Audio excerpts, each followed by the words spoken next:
प्रमोद चूल्हे पर एक बड़ी सी कढ़ाई में देसी अंडे, प्याज, टमाटर और हरी मिर्च भून रहा है। छन्न छन्न की आवाज आ रही है।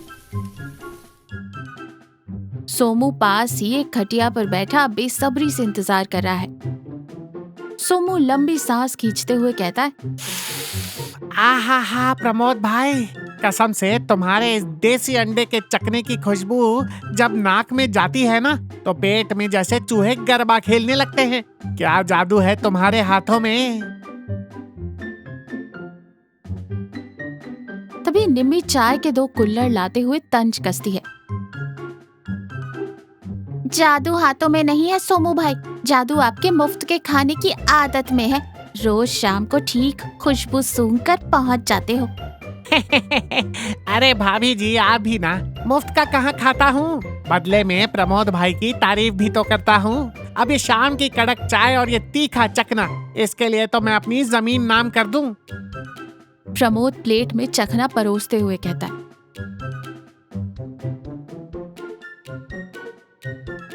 अरे निम्मी, तू भी क्यों इसे चढ़ाती है, दोस्त है अपना। और सोमू, जमीन वमीन रहने दे, बस प्लेट धोकर रख देना। सोमू पहला निवाला खाता है और आनंद में आंखें बंद कर लेता है। मजा आ गया भाई, ये देसी अंडे का स्वाद ही अलग है।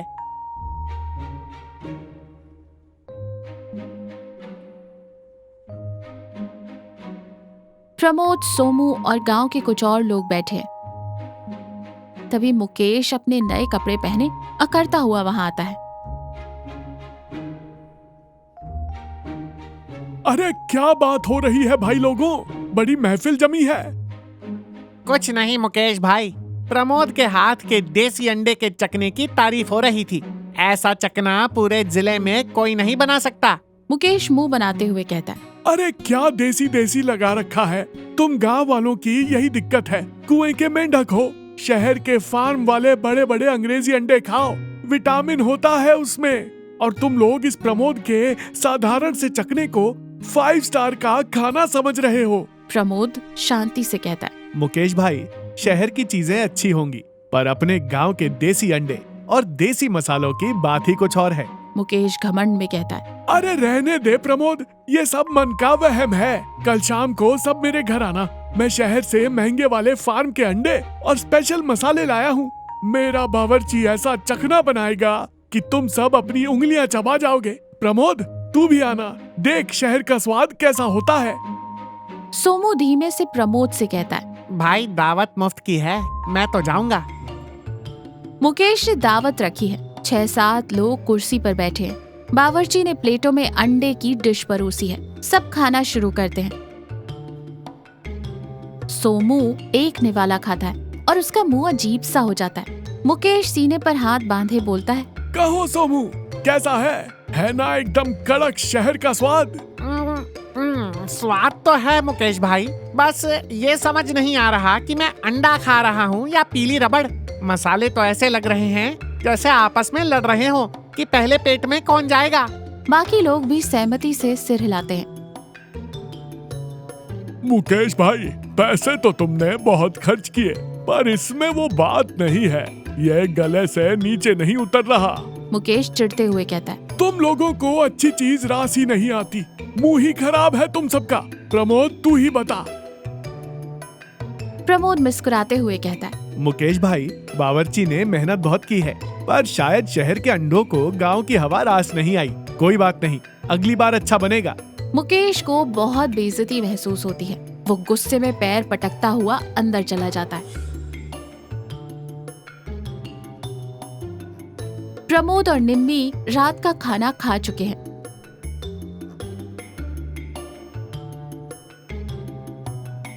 तभी दरवाजे पर दस्तक होती है। प्रमोद दरवाजा खोलता है। सामने मुकेश खड़ा है। उसका चेहरा उतरा हुआ है और अहंकार गायब हो चुका है। अरे मुकेश भाई, इतनी रात को सब ठीक तो है? आओ अंदर बैठो। मुकेश थोड़ा झिझकते हुए खटिया पर बैठता है। प्रमोद, वो मुझे तुमसे एक मदद चाहिए थी, पर समझ नहीं आ रहा कैसे कहूँ। अरे कहिए ना मुकेश भाई, हम तो गांव के लोग हैं, एक दूसरे के काम नहीं आएंगे तो कौन आएगा? मुकेश भावुक होते कहता है, प्रमोद, कल शाम को मेरी बेटी सुमन को देखने के लिए शहर से लड़के वाले आ रहे हैं। वो बहुत बड़े लोग हैं। मैंने उन्हें गांव के खाने की बहुत तारीफ कर दी है। उन्हें शाम की चाय के साथ तुम्हारा वो देसी अंडे का चखना खिलाना चाहता हूँ। मेरी इज्जत का सवाल है प्रमोद, पर कल जो हुआ उसके बाद मुझे तुमसे ये कहते हुए शर्म आ रही है। मुकेश की आंखें भर आती हैं। प्रमोद तुरंत उसके कंधे पर हाथ रखता है। बस इतनी सी बात, इसमें शर्म कैसी मुकेश भाई? सुमन मेरी भी तो भतीजी जैसी है। कल शाम की दावत की जिम्मेदारी मेरी और निम्मी की। आप बस मेहमानों की खातिरदारी की तैयारी करो। लेकिन प्रमोद, वो सीक्रेट मसाला क्या है तुम्हारा? कल मेरे बावर्ची ने सब कुछ डाला था, फिर भी स्वाद नहीं आया। भाई, मेरे खाने में कोई सीक्रेट मसाला नहीं होता। खाना जब दिखावे के लिए बनता है तो उसमें सिर्फ अहंकार का स्वाद आता है, और जब खाना अपनों की खुशी के लिए बनता है तो उसमें प्यार का तड़का लग जाता है। बस यही सीक्रेट है। मुकेश को अपनी गलती का एहसास होता है। वो प्रमोद के आगे हाथ जोड़ लेता है। लड़के वाले कुर्सियों पर बैठे हैं। माहौल थोड़ा गंभीर है। प्रमोद और सोमू अंदर से गर्मा गर्म देसी अंडे का चखना और चाय लेकर आते हैं। लड़के के पिता एक निवाला खाते हैं और उनकी आंखें चमक उठती हैं। वाह मुकेश जी, क्या गजब का स्वाद है। ऐसा स्नैक तो हमने शहर के बड़े बड़े होटलों में नहीं खाया। ये किसने बनाया है? मुकेश गर्व और नम आंखों से प्रमोद की तरफ इशारा करते हुए कहता है, ये मेरे छोटे भाई प्रमोद ने बनाया है। इसके हाथों में सिर्फ जादू नहीं, इसके दिल में भी अमृत है। प्रमोद मुस्कुराकर हाथ जोड़ता है। सोमू पीछे से धीरे से निम्मी से कहता है, भाभी, आज तो मैंने भी इस चखने में 3 बार प्लेट भरकर अपना प्यार मिलाया है, तभी इतना टेस्टी बना है। निम्मी हल्के से सोमू को धक्का देते हुए कहती है, आपका प्यार नहीं, आपकी भूख मिली है इसमें। चुपचाप खड़े रहिए। सब हल्का सा हंसते हैं। प्रमोद, निम्मी और सोमू चाय पी रहे हैं। मुकेश मिठाई का डिब्बा लेकर आता है। प्रमोद, लड़का वालों ने हाँ कर दी है। शादी पक्की हो गई। प्रमोद खुशी से उठकर मुकेश को गले लगाता है। अरे वाह मुकेश भाई, ये तो बहुत बड़ी खुशखबरी है। सब तुम्हारी वजह से हुआ प्रमोद। तुमने मुझे सिखा दिया कि पैसा और शहर की बड़ी बड़ी चीजें गांव के प्यार और भाईचारे के सामने कुछ नहीं है।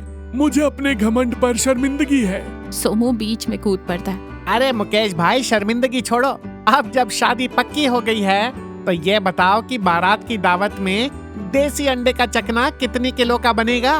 क्योंकि आधा तो मैं ही खा जाऊंगा।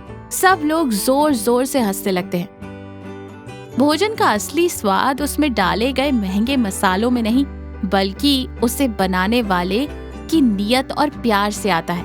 अहंकार रिश्तों को फीका कर देता है, लेकिन आपसी प्रेम और सहयोग से हर मुश्किल स्वादिष्ट बन जाती है।